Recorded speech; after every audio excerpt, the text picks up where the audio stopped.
എല്ലാവർക്കും സൈറ ലേണിംഗ്സിലേക്ക് സ്വാഗതം. Average related ആയിട്ടുള്ള ചോദ്യങ്ങളായിരുന്നു ഉണ്ടായിരുന്നത്. ആ ചോദ്യ പേപ്പർ എല്ലാവരും ആൻസർ ചെയ്തിട്ടുണ്ടാവുമെന്ന് വിചാരിക്കുന്നു. അപ്പൊ നമുക്ക് അത് എങ്ങനെയാണ് എളുപ്പത്തിൽ നമുക്ക് ഏറ്റവും എളുപ്പത്തിൽ നമുക്ക് ഇത്തരം ആൻസേഴ്സ് ഒക്കെ കണ്ടുപിടിക്കാൻ പറ്റുക എന്നുള്ളത് നമുക്ക് നോക്കാം. റെഡി അല്ലേ? യെസ്. അപ്പൊ ആദ്യത്തെ ചോദ്യം എന്തായിരുന്നു? ഒരു ടേബിൾ തന്നിട്ടുണ്ട്, ഡാറ്റ ഇന്റർപ്രിട്ടേഷന്റെ ക്വസ്റ്റ്യൻസ് ആയിരുന്നു. സോ അതിനകത്ത് find the number of female students of BA department from 2016 to 2020 എന്നുള്ളതാണ് അല്ലെ. Average number of female students എന്നുള്ളതാണ് പറഞ്ഞേക്കണം. അപ്പൊ നമ്മുടെ BA ഡിപ്പാർട്ട്മെന്റിലെ ഫീമെയിൽ സ്റ്റുഡൻസിന്റെ എണ്ണം നമ്മൾ ടോട്ടൽ എങ്ങനെയാണ് ആവറേജ് കണ്ടുപിടിക്കുക? ടോട്ടൽ ഡിവൈഡഡ് ബൈ നമ്പർ ആണ് അല്ലെ. ഇപ്പൊ ടോട്ടൽ കണ്ടുപിടിക്കണം. അപ്പൊ എത്ര വരിക? BA ഡിപ്പാർട്ട്മെന്റ് 2016 മുതൽ 20 വരെയുള്ള ഫീമെയിൽ സ്റ്റുഡൻസിന്റെ ടോട്ടൽ കണ്ടുപിടിക്കുമ്പോൾ 5 5 10 അല്ലെ. ബാക്കി 1 7 1 8 8 5 13 അല്ലെ. 13 3 16 3 19 2 21 1 ബാക്കി 2 ശിഷ്ടം 2 2 4 4 2 6 6 2 8 8 2 10 2 12 1210 എന്ന് കിട്ടും അല്ലെ. അപ്പൊ നമുക്കറിയാം ഇവിടെ എത്രയാണ് എത്ര വർഷങ്ങളാണ് 2016 മുതൽ 2020 വരെ എന്ന് പറയുമ്പോൾ 5 വർഷങ്ങളാണ് അല്ലെ. അപ്പൊ അതിന് ആവറേജ് കണ്ടുപിടിക്കണമെങ്കിൽ 1210 നമ്മൾ എത്ര വെച്ച് ഹരിച്ചാൽ മതി? 5 വെച്ച് ഹരിച്ചാൽ മതി അല്ലെ. 12 5 എത്ര പ്രാവശ്യം പോവും? 2 പ്രാവശ്യം 2 10 അല്ലെ. ബാക്കി 2 ശിഷ്ടം 21 5 4 പ്രാവശ്യം 4 20 ബാക്കി 10 10 എത്ര പ്രാവശ്യം? 2 പ്രാവശ്യം. സോ എത്രയായിരിക്കും ആൻസർ? 242 എന്നതായിരിക്കും ഇവിടുത്തെ ആൻസർ വരിക. 2016 മുതൽ 2020 വരെയുള്ള ടോട്ടൽ BA ഡിപ്പാർട്ട്മെന്റിലെ ഫീമെയിൽ സ്റ്റുഡൻസിന്റെ ടോട്ടൽ ആവറേജ് നമ്പർ എത്രയായിരിക്കും? 242 ആയിരിക്കും അല്ലെ. ആവറേജ് എന്താണെന്ന് ക്ലിയർ ആക്കാൻ വേണ്ടിയിട്ട് ജസ്റ്റ് ഒരു എക്സാമ്പിൾ ചെയ്തു എന്ന് മാത്രമേ ഉള്ളൂ. രണ്ടാമത്തെ ചോദ്യം എന്താ? If average number of female students in all the departments in the year 2018 is 300. 2018 മുഴുവൻ അല്ലെ ഡിപ്പാർട്ട്മെന്റുകളെയും ആവറേജ് ഫീമെയിൽ സ്റ്റുഡൻസിന്റെ എണ്ണം എത്രയാണ്? 300 ആണെന്ന് വിചാരിക്കുക. അപ്പൊ നമുക്കറിയാം 235 ആണ് BA-യിലുള്ളത്, 427 ആണ് എന്തിലുള്ളത്? BCA-യിലുള്ള ഫീമെയിൽ സ്റ്റുഡൻസിന്റെ എണ്ണം. Y ആണ്, നമുക്ക് Y എന്ന് പറയുന്ന ഒരു വാല്യൂ ആണ് തന്നിരിക്കുന്നത്, അതാണ് BBA-യിലെ. അപ്പൊ ഇത് രണ്ടും കൂടെ കൂട്ടുമ്പോൾ, മൂന്നും കൂടെ കൂട്ടുമ്പോൾ ദാറ്റ് ഈസ് 235 പ്ലസ് അല്ലെ 427 പ്ലസ് Y ഡിവൈഡഡ് ബൈ എത്രയാണ് ഇവിടെ? മൂന്ന് ഡിപ്പാർട്ട്മെന്റിലുള്ള, അപ്പൊ 3 കൊണ്ട് ഹരിക്കുമ്പോൾ കിട്ടുന്ന ആൻസർ ആണ് 300 എന്ന് പറയുന്ന സാധനം. അപ്പൊ 235 plus 427 plus Y equal to എത്രയെന്ന് കിട്ടും? 300 ഇൻറ്റു 3 എത്രയായിരിക്കും? 900 ആയിരിക്കും. അപ്പൊ ഇതാണ് കിട്ടുക. അപ്പൊ നമുക്ക് 235 427 കിട്ടുമ്പോൾ എത്ര കിട്ടുക? 5 7 12 ബാക്കി 1 3 3 3 6 അല്ലെ. 4 2 6. So 662 plus Y equal to 900 എന്ന് കിട്ടും. അപ്പൊ നമുക്ക് Y യുടെ വാല്യൂ കണ്ടുപിടിക്കണമെങ്കിൽ നമ്മൾ എന്താ ചെയ്യേണ്ടത്? 900 മൈനസ് 662 ചെയ്താൽ മതി. 900 മൈനസ് 662 എത്രയായിരിക്കും നോക്കി? 0 2 പോവില്ല അല്ലെ. അപ്പൊ കട എടുത്തു നമ്മൾ ഇവിടെ 8 ആയി അല്ലെ. ഇവിടെ 9 ആവും. ഇവിടെ 10 2 പോയാൽ 8 വരും അല്ലെ. 9 6 പോയാൽ 3 വരും. then 8 4 പോയാൽ 2 വരും. 238 ആയിരിക്കും ഇവിടുത്തെ എന്തിന്റെ വാല്യൂ? Y യുടെ വാല്യൂ. ക്ലിയർ അല്ലേ? യെസ്. അടുത്ത ക്വസ്റ്റ്യൻ എന്താ?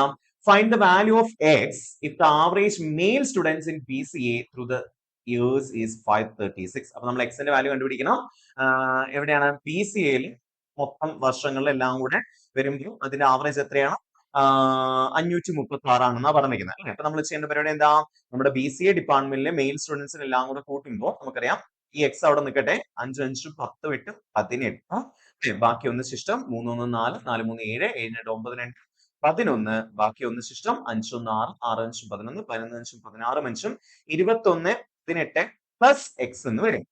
സോ നമുക്കറിയാം ഇവിടുത്തെ ആവറേജ് കണ്ടുപിടിക്കാൻ എന്താ ചെയ്യേണ്ടത്? 21 18 plus X divided by 5 equal to എത്രയെന്ന് വരും? 536 എന്ന് വരും അല്ലെ. കാരണം ആവറേജ് 536 ആണ്. അപ്പൊ നമ്മുടെ ടോട്ടൽ ഡിവൈഡഡ് ബൈ നമ്പർ ചെയ്യുമ്പോൾ നമുക്ക് 536 എന്ന് കിട്ടും. സോ അപ്പൊ അങ്ങനെയാണെങ്കിൽ 2118 പ്ലസ് X ഈക്വൽ ടു എത്രയായിരിക്കും? 536 ഇൻറ്റു 5 536 ഇൻറ്റു 5 ഗുണിച്ചു നോക്കാം അല്ലെ. നമുക്ക് എത്ര വരിക? 500 ഇൻറ്റു 5 2500 അല്ലെ. 30 ഇൻറ്റു 5 150 6 ഇൻറ്റു 5 30. അപ്പൊ 2500 എത്രയാണ്? 180 നമ്മൾ കൂട്ടേണ്ടി വരും അല്ലെ. അപ്പൊ 2500 പ്ലസ് 180 2680 എന്ന് വരും. അപ്പൊ Xന്റെ വാല്യൂ കണ്ടുപിടിക്കണമെങ്കിൽ എന്താ ചെയ്യേണ്ടത്? 2680 ആ 2118 അപ്പുറത്തേക്ക് എന്ത് വരും? മൈനസ് 2118. അപ്പൊ ഇവിടെ കുറയ്ക്കുമ്പോൾ 0 8 പോവില്ല അല്ലെ. അപ്പൊ നമ്മൾ ഇവിടുന്ന് കണ്ടെടുത്തു 7 10 10 8 പോയപ്പോ 2 വന്നു, 7 1 പോയപ്പോ 6 വന്നു, 6 1 പോയപ്പോ 5 വന്നു, 2 2 പോയപ്പോ 0 വന്നു. സോ അപ്പൊ എത്രയായിരിക്കും വരിക? 562 ആയിരിക്കും ഏതിന്റെ വാല്യൂ? Xന്റെ വാല്യൂ അല്ലെ. അടുത്ത ക്വസ്റ്റ്യൻ എന്താ? Find the difference between the average of male students and average of female students in BA department from 2016 to 2020 അല്ലേ? അപ്പൊ നമ്മൾക്ക് ഇങ്ങനെ ഒരു ചോദ്യം വന്നു കഴിഞ്ഞാൽ നമ്മൾ എന്താ സാധാരണ ചെയ്യാം? ആവറേജ് ഓഫ് മെയിൽ സ്റ്റുഡൻസ് കാണാം. അപ്പൊ മെയിൽ സ്റ്റുഡൻസ് എല്ലാം കൂടെ കൂട്ടിയിട്ട് എണ്ണം കൊണ്ട് ഹരിക്കും അല്ലെ? അപ്പൊ നമുക്ക് ആവറേജ് ഓഫ് മെയിൽ സ്റ്റുഡൻസ് കിട്ടും. ആൻഡ് ഫീമെയിൽ സ്റ്റുഡൻസിനെ കണ്ടുപിടിക്കണം BA ഡിപ്പാർട്ട്മെന്റ് അല്ലെ? അപ്പൊ അതെല്ലാം കൂടെ കൂട്ടി എണ്ണം കൊണ്ട് ഹരിക്കും. പക്ഷെ നമ്മൾ ഓൾറെഡി കണ്ടുപിടിച്ചിട്ടുണ്ടല്ലോ രണ്ടിന്റെയും അല്ലെ? എത്രയൊക്കെയായിരുന്നു? Average number of female students എന്ന് പറയുന്നത് എത്രയായിരുന്നു? 2016 മുതൽ 20 വരെ BA ഡിപ്പാർട്ട്മെന്റിലെ 242 അല്ലെ? 242 നമുക്കറിയാം. ആൻഡ് നമ്മൾ എന്ത് കണ്ടുപിടിച്ചില്ല? മറ്റേത് കണ്ടുപിടിച്ചില്ല. ഫീമെയിൽ സ്റ്റുഡൻസിനെ കണ്ടുപിടിച്ചിട്ടില്ല. മെയിൽ സ്റ്റുഡൻസിന് 232 ആണ് നമുക്കറിയാം അല്ലെ? സോ ഇവിടുത്തെ കേസിൽ നമ്മൾ എന്തെങ്കിലും അങ്ങനെ ഈ ഫീമെയിൽ സ്റ്റുഡൻസിനെ കൂടെ കണ്ടുപിടിച്ച് കുറച്ചാൽ മതി. അല്ലെങ്കിൽ ഇവിടെ ചെയ്യാൻ പറ്റുന്ന ഒരു വേ എന്താണെന്ന് വെച്ച് കഴിഞ്ഞാൽ ഇവിടെ രണ്ടിന്റെ ആവറേജുകൾ കണ്ടുപിടിച്ച് സെപ്പറേറ്റ് മൈനസ് ചെയ്യുന്നതിന് പകരം ഇവിടുത്തെ ഡിഫറൻസ് നോക്കുക. അതായത് 2016 BA ഡിപ്പാർട്ട്മെന്റിലെ മെയിൽ ടു ഫീമെയിൽ ഡിഫറൻസ് എത്രയാണ് നോക്കാം. ദെൻ 2017 നോക്കാം. എന്നിട്ട് ആ ഡിഫറൻസുകൾ എല്ലാം കൂടെ കൂട്ടിയിട്ട് എന്തുകൊണ്ട് ഹരിച്ചാലും മതി? എണ്ണം കൊണ്ട് ഹരിച്ചാലും നമുക്ക് കിട്ടും. അതായത് നമ്മൾ ചെയ്യുന്ന ഇങ്ങനെയായിരിക്കുമല്ലോ.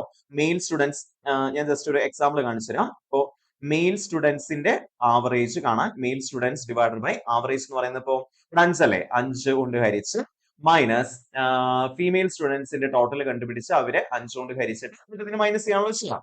അപ്പൊ നമുക്ക് ഇതിന് പകരം എന്ത് ചെയ്താൽ മതി? മെയിൽ മൈനസ് ഫീമെയിൽ, അതായത് male students minus female students divided by 5 ചെയ്താലും മതി. കാരണം നമുക്കറിയാം പിന്നെ സംഖ്യകളെ കുറയ്ക്കുമ്പോൾ എന്താ ചെയ്യേണ്ടത്? സെയിം ഡിനോമിനേറ്റർ ആണെങ്കിൽ അത് തന്നെ എഴുതുന്നു, M മൈനസ് F എന്നുള്ളത് മുകളിൽ എഴുതുന്നു അല്ലെ? അപ്പൊ മെയിൽ ടു ഫീമെയിൽ ഡിഫറൻസ് കണ്ടിട്ട് അതെല്ലാം കൂടെ കൂട്ടിയിട്ട് എന്തുകൊണ്ട് ഹരിച്ചാലും മതി? 5 കൊണ്ട് ഹരിച്ചാലും നമുക്ക് ഇവിടുത്തെ ആൻസർ കിട്ടും. ഓക്കെ, ഇതിന്റെ എന്താ പറയാ സം ആണ് ചോദിച്ചെങ്കിൽ ഇവരുടെ രണ്ടുപേരുടെയും sum 2016 male to female sum കണ്ട് 2017 സം കണ്ട് അങ്ങനെ ഓരോ വർഷത്തിലെ സമ്മുകൾ കണ്ടിട്ട് അതെല്ലാം കൂടെ കൂട്ടിയിട്ട് 5 കൊണ്ട് ഹരിച്ചാലും മതി. ഓക്കെ, അപ്പൊ 380 മൈനസ് 220 നമുക്ക് ഡിഫറൻസ് ആദ്യം കണ്ടുപിടിക്കാം കേട്ടോ. 380 മൈനസ് 220 എത്രയായിരിക്കും? 380 200 പോയാൽ 180, 180 20 കൂടെ പോയാൽ 160 എന്ന് വരും അല്ലെ? 390 മൈനസ് 230, 390 200 പോയാൽ 190, 190 മൈനസ് 30 160 എന്ന് അവിടെയും വരും.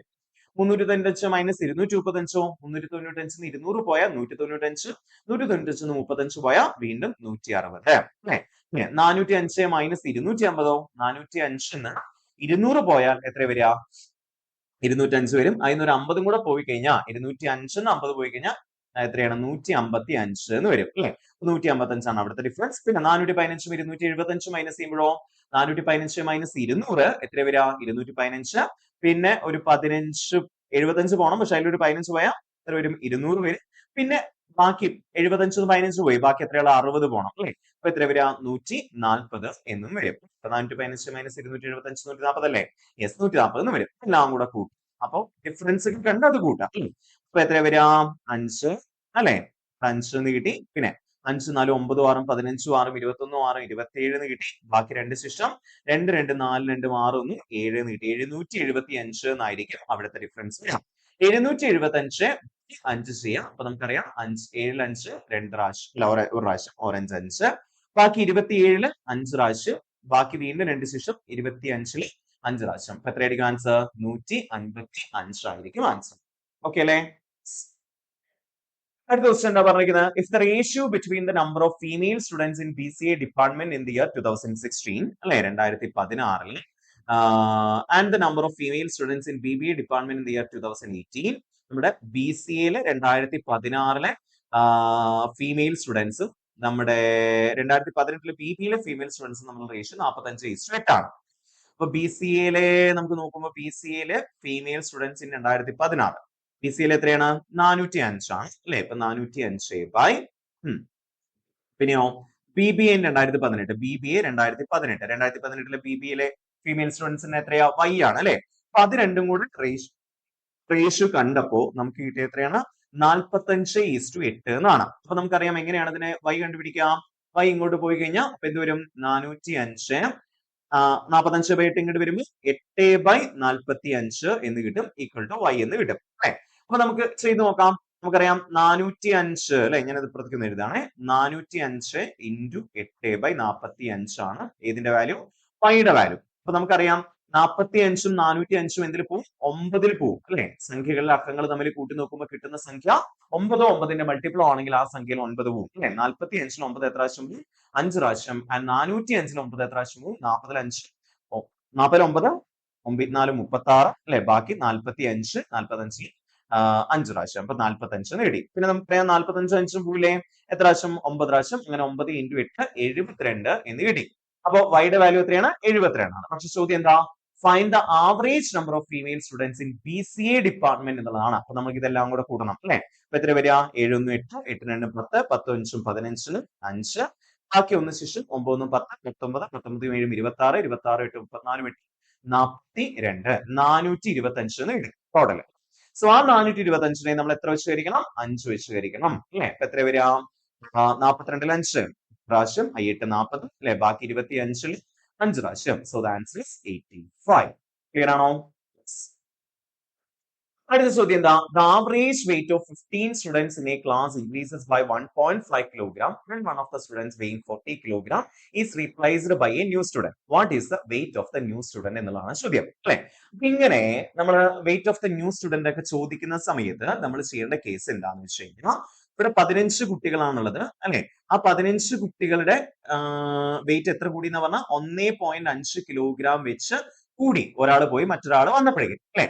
അപ്പൊ നിങ്ങൾ മനസ്സിലാക്കേണ്ട കേസ്, ഓൾറെഡി വന്ന ആൾക്ക് 40 കിലോ ഭാരം ഉണ്ടാവും. കാരണം അങ്ങനെ 40 കിലോഗ്രാം ഭാരം ഉണ്ടെങ്കിലേ എന്ത് ചെയ്യാൻ പറ്റുള്ളൂ, നമുക്ക് ഇത്രയും വെച്ച് ഭാരം കൂടുള്ളൂ അല്ലെ?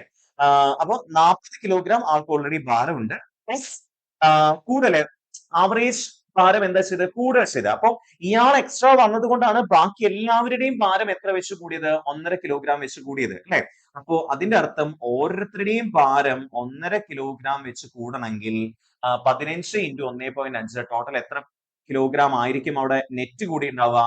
40 പ്ലസ് 40 എന്ന് പറയുമ്പോൾ ഓൾറെഡി ഉള്ള ഭാരം. ഓക്കെ, വേറെ ആളുടെ ഭാരം 40 ആയിരുന്നല്ലോ, അയാളുടെ ഭാരം അവിടെ നിൽക്കുന്നുണ്ട്. പക്ഷെ പുതിയൊരാൾ വന്നപ്പോ അയാളുടെ ഈ 40 കിലോവിനേക്കാൾ കൂടുതൽ എത്രയാണോ ഭാരം, ആ ഭാരം കാരണം എത്ര കൂടി? ഓരോ കുട്ടികളുടെയും ഓരോ സ്റ്റുഡൻസിന്റെയും ഭാരം 1.5 കിലോഗ്രാം വെച്ച് കൂടി. നെറ്റ് എഫക്ട് അല്ലെ? അത് എത്രയാ? 15 into 1.5, 15ന്റെ സ്ക്വയർ 225 ആണ് അല്ലെ? അതില് ഒരു സ്ഥാനം മാറ്റിയിട്ട് കുത്തിട്ട് കഴിഞ്ഞാൽ 22.5 എന്ന് കിട്ടും. അപ്പൊ 40 22.5 കൂടെ കൂട്ടി എത്ര കിട്ടാം? 62.5 കിലോഗ്രാം ആയിരിക്കും പുതിയ ആളുടെ ഭാരം, എക്സ്ട്രാ വന്ന ആളുടെ ഭാരം. ഇനി ഇതേ സമയത്ത് പുതിയ ആള് വന്നപ്പോ 1.5 കിലോഗ്രാം വെച്ച് കുറയാണ് ചെയ്തെങ്കിൽ 40 മൈനസ് 22.5 എന്ന് എഴുതിയാൽ മതി. അത്രേ ഉള്ളൂ പരിപാടി. ഓക്കെ, അടുത്ത ക്വസ്റ്റ്യൻ എന്താ? The average of 25 consecutive odd integers is 55. The highest of these integers എന്നാ പറഞ്ഞത് അല്ലെ? നമുക്കറിയാം ആദ്യത്തെ 20 average of 25 consecutive odd integers എന്ന് പറയുമ്പോൾ, ഓഡ് ഇന്റീജേഴ്സ് എന്ന് പറഞ്ഞാൽ എന്താണ്? ഒറ്റസംഖ്യകളാണ് അല്ലെ? അപ്പോ നമ്മൾ മനസ്സിലാക്കേണ്ട കേസ്, 25 കോൺസിക്യൂട്ടീവ് ഓഡ് ഇന്റീജേഴ്സിന്റെ ആവറേജ് 55 ആണെന്ന് പറഞ്ഞാൽ ഇവിടെ എത്രാമത്തെ സംഭവമായിരിക്കും 55 എന്ന് പറയുന്ന സാധനം? നമുക്കറിയാം നമുക്ക് തന്നിരിക്കുന്നത് ഇപ്പോ 5 7 9 ഇങ്ങനെയുള്ള നമ്പേഴ്സിനെയാണല്ലോ നമ്മൾ ഓഡ് നമ്പേഴ്സ് വിളിക്കുക. ഇതൊരു എക്സാമ്പിൾ പറയുന്നതാണേ. ഇവിടുത്തെ കേസിൽ 5 7 9 എന്നീ സംഖ്യകളുടെ ആവറേജ് കാണാൻ പറഞ്ഞാൽ അത് 7 ആയിരിക്കും. അതായത് തന്നിരിക്കുന്ന സംഖ്യകൾ ഒരു അരിത്തമെറ്റിക് പ്രോഗ്രഷനിലാണെങ്കിൽ, അരിത്തമെറ്റിക് പ്രോഗ്രഷൻ എന്ന് പറഞ്ഞാൽ എന്താ? ഒരേ സംഖ്യ വെച്ച് കൂടുകയോ കുറയുകയോ ചെയ്യുന്ന ശ്രേണിയാണെങ്കിൽ അതിനെയാണ് നമ്മൾ അരിത്തമെറ്റിക് പ്രോഗ്രഷൻ വിളിക്കുക. അപ്പൊ തന്നിരിക്കുന്ന ഒരു അരിത്തമെറ്റിക് പ്രോഗ്രഷൻ ആണെങ്കിൽ നമുക്ക് മിഡിൽ നമ്പർ ആയിരിക്കും എപ്പോഴും ഇതിന്റെ ആവറേജ് എന്ന് പറയുന്ന സാധനം. തിരിച്ചും പറയാം, ആവറേജ് എന്ന് പറഞ്ഞാൽ എന്താണ്? ഇവിടുത്തെ മിഡിൽ നമ്പർ ആയിരിക്കും എന്ന് പറയാം. അപ്പൊ ഇവിടുത്തെ കേസിൽ 25 ഓഡ് ഇന്റീജേഴ്സ് എന്ന് പറയുമ്പോൾ 25 ഓഡ് ഇന്റീജേഴ്സ് ആകുമ്പോൾ എത്രാമത്തെ സംഖ്യ ആയിരിക്കും ഇവിടുത്തെ നടുക്ക് വരിക? 13ാമത്തെ ആയിരിക്കും. അത് കണ്ടുപിടിക്കാൻ 25 1/2 ചെയ്യാം. n എത്രയാണോ അതിനോടൊപ്പം 1 കൂട്ടി 2 കൊണ്ട് ഹരിക്കാം. അപ്പൊ 25 പ്ലസ് 1 26, 26/2 എന്ന് പറയുമ്പോൾ 13th നമ്പർ ആയിരിക്കും ഇവിടുത്തെ എന്തെന്ന് പറയുന്ന സാധനം? ആവറേജ് എന്ന് പറയുന്ന സാധനം. 13th ഓഡ് നമ്പർ അല്ലെങ്കിൽ 13th ഈ ഒരു സീരീസിലെ 13th നമ്പർ ആയിരിക്കും ഇവിടുത്തെ ആവറേജ്. അതാണ് എത്രയെന്ന് പറയുന്ന സാധനം? 55 എന്ന് പറയുന്ന സാധനം. നമുക്ക് ഹൈയസ്റ്റ് ഓഫ് ദീസ് ഇന്റീജേഴ്സ് എന്ന് പറയുമ്പോൾ 25ാമത്തെ നമ്പർ അല്ലേ? നമുക്കറിയാം 13ാമത്തെ നമ്പർ കഴിഞ്ഞ് 14ാമത്തെ നമ്പർ കിട്ടണമെങ്കിൽ നമ്മൾ എത്ര കൂടണം? 2 കൂടണം. കാരണം ഓഡ് ഇന്റീജേഴ്സ് ആകുമ്പോൾ 2 2 വെച്ചാണ് കൊടുക്കുക അല്ലെ? 15ാമത്തെ കൂടണമെങ്കിൽ 4 കൂടണം. അപ്പൊ എത്ര? 2 into 2 4 കൂടണം അല്ലെ? 16ാമത്തെ ആണെങ്കിൽ 13ാമത്തെ കഴിഞ്ഞ് പിന്നെ 3 കൂടെ കഴിഞ്ഞിട്ട് 3 into 2 6 കൂടണം. അങ്ങനെ 13ാമത്തെ കഴിഞ്ഞ് 25ാമത്തെ ആണ് വേണമെങ്കിൽ, 25th നമ്പർ ആണ് വേണമെങ്കിൽ നിങ്ങൾ ഒന്ന് ആലോചിച്ച് നോക്കിയേ, 55നോടൊപ്പം 13ാമത്തെ നമ്പറിനോടൊപ്പം എത്ര ഇത് കൂടണം? 12 into 2 എന്ന് വെച്ചാൽ 12 നമ്പർ കഴിഞ്ഞിട്ടാണ് 25ാമത്തെ നമ്പർ വരുന്നത്. 13ാമത്തെ നമ്പർ കഴിഞ്ഞ് ഓരോ നമ്പർ കഴിയുമ്പോഴും 2 വെച്ച് 2 2 2 സംഖ്യകളാണ് കൂടുന്നത്, 2 വെച്ചാണ് കൂടുന്നത്. 12ാമത്തെ നമ്പർ വരുമ്പോൾ 12 into 2 24 അവിടെ കൂടിയിട്ടുണ്ട് അല്ലേ? എത്രയായിരിക്കും ആൻസർ? 55 പ്ലസ് 24 എത്ര കിട്ടുക 79 ആയിരിക്കും ഇവിടുത്തെ ആൻസർ ആയിട്ട് വരിക. So the answer is 17. Okay, അതായത് 13ാമത്തെ കഴിഞ്ഞ് 16ാമത്തെ ആണ് കാണുന്നതെങ്കിൽ നിങ്ങൾ ആലോചിച്ചേ 14ാമത്തെ ആകുമ്പോഴേക്ക് 2 കൂടി, 15ാമത്തെ ആകുമ്പോഴേക്ക് വീണ്ടും 2 കൂടി, 16ാമത്തേക്ക് 2 കൂടി, അപ്പൊ 3 2 കൂടി അല്ലെ 13 16 3ആണല്ലോ ഡിഫറൻസ്. അപ്പൊ 3 2 കൂടി, 3 × 2 6 കൂടി. അപ്പൊ അതേപോലെ 25ാമത്തെ നമ്പർ കാണണമെങ്കിൽ 13ാമത്തെ നമ്പറിനോടൊപ്പം 13ഉം 25ഉം തമ്മിൽ എത്ര ഡിഫറൻസ് ഉണ്ട്? 12 സംഖ്യകളുടെ ഡിഫറൻസ് ഉണ്ട്. സോ 12 ഇൻറ്റു ഓരോന്നിൽ 2 വെച്ചാണ് കൂടുന്നത്. അപ്പൊ 12 × 2 24 കൂടിയിരുന്നോ. സോ 55 + 24 എത്രയായിരിക്കും നെറ്റ്? 79 ആയിരിക്കും ഹയസ്റ്റ് നമ്പർ. ഇനി ഇതേ സാധനം ചെറുതാണ് ചോദിച്ചെങ്കിൽ 13ാമത്തേല് 13ാമത്തേന്ന് 1ാമത്തേലേക്ക് വരണം. അപ്പൊ എത്ര difference? 12 difference. 13 minus that means 55 minus എത്ര വരിക? 12 × 2 24. 55 മൈനസ് 24 ആയിരിക്കും അടുത്തതായിട്ട് വരിക. ഓക്കെ, അപ്പൊ 31 ആയിരിക്കും ഏറ്റവും ചെറിയ നമ്പർ എന്ന് പറഞ്ഞത്. ഓക്കെ ആണല്ലോ. അടുത്ത ക്വസ്റ്റ്യൻ എന്താ? The average of 25 observations is 30. അല്ലെ, it was later found that an observation 73 was wrongly entered as 48. The new average is എന്നുള്ളത് പറഞ്ഞേക്കണം. ഇപ്പൊ നമുക്കറിയാം 13 ഓൾറെഡി ഉള്ള എന്ത് ആവറേജ് എന്ന് പറയുന്ന സ്ഥാനം അല്ലെ, 13 ഓൾറെഡി ഉള്ള ആവറേജ്. നിങ്ങൾ ആലോചിച്ച് നോക്കിയേ, ഇവിടെ 73 എന്ന് പറയുന്ന സാധനം മാറ്റി അല്ലെ, അല്ലെങ്കിൽ 48 എന്ന് പറയുന്ന സാധനത്തിനെയാണ് നമ്മൾ മാറ്റിയിട്ട് 73 ആക്കാൻ പോകുന്നത്. അപ്പൊ ശരിക്കും പറഞ്ഞാൽ എത്ര ഇൻക്രീസ് വരുന്നുണ്ട് നോക്കിയേ. 73 48 തമ്മിൽ എത്ര ഡിഫറൻസ് നോക്കിയേ. നമ്മൾ 48നെ അവിടെ നിന്ന് എടുത്തു കളഞ്ഞ് 73 ആഡ് ചെയ്യുമ്പോൾ ശരിക്കും പറഞ്ഞാൽ ആവറേജ് കൂടുകയോ കുറയോ എന്ന് ആലോചിച്ച് നോക്കിയേ. നെറ്റ് സം എന്താ ചെയ്യുന്നത്? തുക 48നെ മാറ്റി 73നെ ആഡ് ചെയ്യുമ്പോൾ കൂട്ടല്ലേ ചെയ്യാം. അപ്പൊ എത്ര കൂടും നോക്കി? 73 അല്ല സോറി 73 മൈനസ് 48 എത്ര കൂടും? 8 5 13 ബാക്കി ഒന്ന് അല്ലെ 25 കൂടുന്നത് അല്ലെ. അപ്പൊ 25 കൂടുമ്പോൾ നിങ്ങൾ ആലോചിച്ച് നോക്കിയേ, ഓരോ നമ്പറിലും, കാരണം ഇവിടെ ഒരു നമ്പർ മാറ്റി മറ്റൊരു നമ്പർ ആഡ് ചെയ്യുമ്പോൾ നമ്പറിൽ വ്യത്യാസം വരുന്നില്ല. അപ്പോ നെറ്റ് സമ്മില് ഒരു 25 ഇൻക്രീസ് ഉണ്ടാവും. അപ്പൊ ആ 25 ഇൻക്രീസ് ഉണ്ടാവുമ്പോൾ ഓരോ നമ്പറിലും എത്ര വെച്ച് കൂടും? 25/25 1 വെച്ച് കൂടും. സോ 13 + 1 പുതിയ ആവറേജ് എത്രയുണ്ടാവുക? 14. അതായത് ഓൾറെഡി ഉള്ള ആവറേജ് പ്ലസ് 25 ഒബ്സർവേഷൻസിലാണ് നമ്മൾ വ്യത്യാസം വരുത്തുന്നത്. എത്രയാണ് ഇവിടെ കൂടുന്നത്? 73 പകരം ചേർക്കുമ്പോൾ 48 മാറ്റി 73 ചേർക്കുമ്പോൾ 25ന്റെ ഇൻക്രീസ് ഉണ്ടാവും. പക്ഷെ അതിന് ആവറേജിലേക്ക് കൺവേർട്ട് ചെയ്യുമ്പോൾ ബൈ നമ്പർ ചെയ്യണം. അപ്പൊ 25/25 ഓരോ സംഖ്യയിലും എത്ര ഡിഫറൻസ് ഉണ്ടാവും? 1 ഡിഫറൻസ് ഉണ്ടാവും. 13 + 1 14. നേരെ തിരിച്ചാണ് വരുന്നെങ്കിൽ 73നെ മാറ്റി 48 ആണ് ആക്കുന്നെങ്കിൽ 73 റോങ്ലി നമ്മൾ എൻ്റർ ചെയ്ത് എന്നിട്ട് അതിന് പകരം 48 ആക്കുകയാണെങ്കിൽ നേരെ തിരിച്ച് 13 മൈനസ് 25/25 ദാറ്റ് ഈസ് 12 ആയിരിക്കും പുതിയ ആവറേജ് എന്ന് പറയുന്ന സാധനം. ഓക്കെ, ഇതെന്താ? The average of the first 100 positive integers is എന്ന് പറഞ്ഞു അല്ലെ.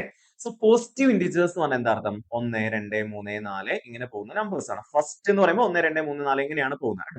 അപ്പൊ ഇതിനെ നമ്മൾ വിളിക്കുന്ന മറ്റൊരു പേരുണ്ടല്ലോ, 1 2 3 4 ഇങ്ങനെ പോകുന്ന നമ്പേഴ്സിനെ നമ്മൾ വിളിക്കുന്ന മറ്റൊരു പേരാണ് നാച്ചുറൽ നമ്പേഴ്സ് എന്നുള്ളത് അല്ലെ. അപ്പൊ ഈ നാച്ചുറൽ നമ്പേഴ്സിന്റെ കേസിൽ നമുക്കറിയാം നാച്ചുറൽ നമ്പേഴ്സിന്റെ സമ്മ് കണ്ടുപിടിക്കാനുള്ള ഇക്വേഷൻ എന്താ? n × n + 1/2 ആണ് അല്ലെ. n നാച്ചുറൽ നമ്പേഴ്സിന്റെ സമ്മ് കണ്ടുപിടിക്കാൻ n × n + 1/2 ആണ് നമുക്കറിയാം അല്ലെ. അപ്പോ നിങ്ങൾ ആലോചിക്കുകയും എങ്ങനെയാ നമ്മൾ സമ്മ് കണ്ടുപിടിക്കാം? n × n + 1/2 ചെയ്തിട്ട് ആവറേജ് കണ്ടുപിടിക്കാൻ എന്താ ചെയ്യാ? സം ഡിവൈഡഡ് ബൈ നമ്പർ ആണ്. അപ്പൊ n × n + 1/2 ആണ്. സമ്മ് ഡിവൈഡഡ് ബൈ നമ്പർ എത്രയാ? n നമ്പേഴ്സിന്റെ ആയിരിക്കും അല്ലെ. അപ്പോ ഇതെങ്ങനെ വെട്ടിപ്പോവും? n ഉം n ഉം വെട്ടിപ്പോയി ബാക്കി എന്താ ഉണ്ടാവുക? n + 1/2 ആയിരിക്കും average of first n natural numbers എന്ന് പറഞ്ഞു കഴിഞ്ഞാൽ. അത് കൃത്യമായി പഠിച്ചു വെച്ചോളൂ. Average of first n natural numbers എത്രയായിരിക്കും? n + 1/2 ആയിരിക്കും. n എത്രയാ? 100 പോസിറ്റീവ് ഇന്റിജേഴ്സ് അല്ലേ പറഞ്ഞത്. അപ്പൊ 100a + 1/2 100a + 1 എത്രയാ? 101/2. അപ്പൊ എത്ര വരും? 100/2 എന്ന് പറഞ്ഞാൽ 50, 101/2 എന്ന് പറഞ്ഞാൽ എത്രയായിരിക്കും വരും? 50.5 ആയിരിക്കും വരും. So the answer is 50.5. Clear? അടുത്ത് the average of odd numbers up to 100 is എന്ന് പറയുന്നത് അല്ലെ. ഓഡ് നമ്പേഴ്സ് അപ് ടു 100 എന്ന് പറയുമ്പോൾ 99 വരെയുള്ള ഓഡ് നമ്പേഴ്സ് ആണ് അവിടെ ഉണ്ടാവുക. 1 3 5 അല്ലെ 7 9 അങ്ങനെ അപ് ടു 100 എന്ന് പറയുമ്പോൾ 100ന് താഴെ എന്നുള്ളതാണ്. 100 വരെ എന്ന് പറയുമ്പോൾ 99 ആയിരിക്കും ലാസ്റ്റ് ഓഡ് നമ്പർ അല്ലെ. സോ അപ്പൊ ഇതിന്റെ എന്ത് കണ്ടുപിടിക്കണം? നമുക്ക് ആവറേജ് കണ്ടുപിടിക്കണം. നമുക്കറിയാം ഓഡ് നമ്പേഴ്സിന്റെ ഫസ്റ്റ് n ഓഡ് നമ്പേഴ്സിന്റെ സം എന്ന് പറഞ്ഞാൽ എന്തായിരുന്നു? n² ആയിരുന്നു. അപ്പോ നമുക്കറിയാം ഇവിടുത്തെ ആവറേജ് എന്ന് പറയുമ്പോൾ എന്തായിരിക്കും വരിക? n ഓഡ് നമ്പേഴ്സിന്റെ സം ആണ് n². n സ്ക്വയർ ബൈ എത്ര ഓഡ് നമ്പർ n എത്രയാണ് n എന്ന് അല്ലേ? അപ്പൊ രണ്ടും ക്യാൻസൽ ആകുമ്പോൾ എന്താ കിട്ടുക n എന്ന് കിട്ടും. അപ്പൊ നമുക്ക് n ന്റെ വാല്യൂ കണ്ടുപിടിച്ചാൽ മതി. പക്ഷെ ഇവിടെ ഒന്നാമത്തെ ഓഡ് നമ്പർ 1 ആണ്, രണ്ടാമത്തെ ഓഡ് നമ്പർ 3 ആണ്, 5 എന്ന് പറയുന്നത് 3 ആണ് അവിടുത്തെ n വാല്യൂ എന്ന് വെച്ചാൽ മൂന്നാമത്തെ ഓഡ് നമ്പർ ആണ് 5. 7 എന്ന് പറയുമ്പോൾ നാലാമത്തെ ഓഡ് നമ്പർ ആണ് 7. സോ അപ്പോ എങ്ങനെയാണ് എത്രാമത്തെ ഓഡ് നമ്പർ ആണ് ഇത് എന്ന് കണ്ടുപിടിക്കുക? അപ്പൊ 99 എന്ന് പറയുമ്പോൾ നമുക്കറിയാം 99ാമത്തെ ഓഡ് നമ്പർ അല്ല. അങ്ങനെയാണെങ്കിൽ നാലാമത്തെ ഓഡ് നമ്പർ 4 ആവണമായിരുന്നു. പക്ഷെ നാലാമത്തെ ഓഡ് നമ്പർ എത്രയാ 7 ആണ്. 99 എന്ന് പറയുന്ന സാധനം എത്രാമത്തെ അല്ലെങ്കിൽ 99ാമത്തെ ഓഡ് നമ്പർ അല്ല, ഇവിടുത്തെ n വാല്യൂ എന്ന് പറയുന്നത് 99 എത്രാമത് നിൽക്കുന്നു എന്നുള്ളതാണ് n എന്ന് ഉദ്ദേശിക്കുന്നത്. എങ്ങനെ നമ്മൾ n കണ്ടുപിടിക്കാം? ഓഡ് നമ്പേഴ്സിന്റെ n ആണ് കണ്ടുപിടിക്കണമെങ്കിൽ ജസ്റ്റ് ആ നമ്പറിനെ +1/2 ചെയ്താൽ മതി. ഉദാഹരണമായിട്ട് 7 + 1/2 7 + 1 എത്രയാ 8 8/2 4 നാലാമത്തെ നമ്പർ അല്ലേ മറ്റേ 7 എന്ന് പറയുന്ന നാലാമത്തെ ഓഡ് നമ്പർ ആണ് അല്ലേ? 1 3 5 7 നാലാമത്തെ ഓഡ് നമ്പർ അല്ലേ? ആ ലെവലിൽ n കണ്ടുപിടിക്കാൻ നിങ്ങൾ ചെയ്യേണ്ട പരിപാടി എന്താ? ഓഡ് നമ്പറിന്റെ കേസ് ആണെങ്കിൽ അവിടെയുള്ള ലാസ്റ്റ് ഓഡ് നമ്പർ +1/2 അതായിരിക്കും അത്രാമത്തെ ഓഡ് നമ്പർ ആയിരിക്കും അത് കേട്ടോ. അപ്പൊ 100/2 എത്ര വരിക? 50ാമത്തെ ഓഡ് നമ്പർ ആയിരിക്കും n. അപ്പൊ n ന്റെ വാല്യൂ എത്രയാ 50 എന്നാണ്. 50ാമത്തെ ഓഡ് നമ്പർ ആണ് n എന്നല്ല, 50ാമത്തെ ഓഡ് നമ്പർ ആണ് 99. n ന്റെ വാല്യൂ എത്രയാണ് അവിടെ 50 ആണ്. അപ്പൊ സോ ദാറ്റ് മീൻസ് n ന്റെ വാല്യൂ കിട്ടിക്കഴിഞ്ഞാൽ ആവറേജ് എത്രയാ 50 തന്നെയല്ലേ? അപ്പൊ ഇവിടുത്തെ ആവറേജ് എത്രയായിരിക്കും 50 ആയിരിക്കും ഇവിടുത്തെ ആവറേജ് വരിക. Okay yes. അപ്പൊ അത്രയും ചോദ്യങ്ങളായിരുന്നു ഉണ്ടായിരുന്നത് അല്ലെ? അപ്പൊ ഈ ചോദ്യങ്ങളൊക്കെ എല്ലാവരും നന്നായിട്ട് ആൻസർ ചെയ്തിട്ടുണ്ടാവും എന്ന് വിചാരിക്കുന്നു. നമുക്ക് അടുത്ത ക്ലാസ്സിൽ അടുത്ത ടോപ്പിക്കുമായിട്ട് കണ്ടുപിടിച്ച് അതുവരേക്കും താങ്ക് യു വെരി മച്ച്.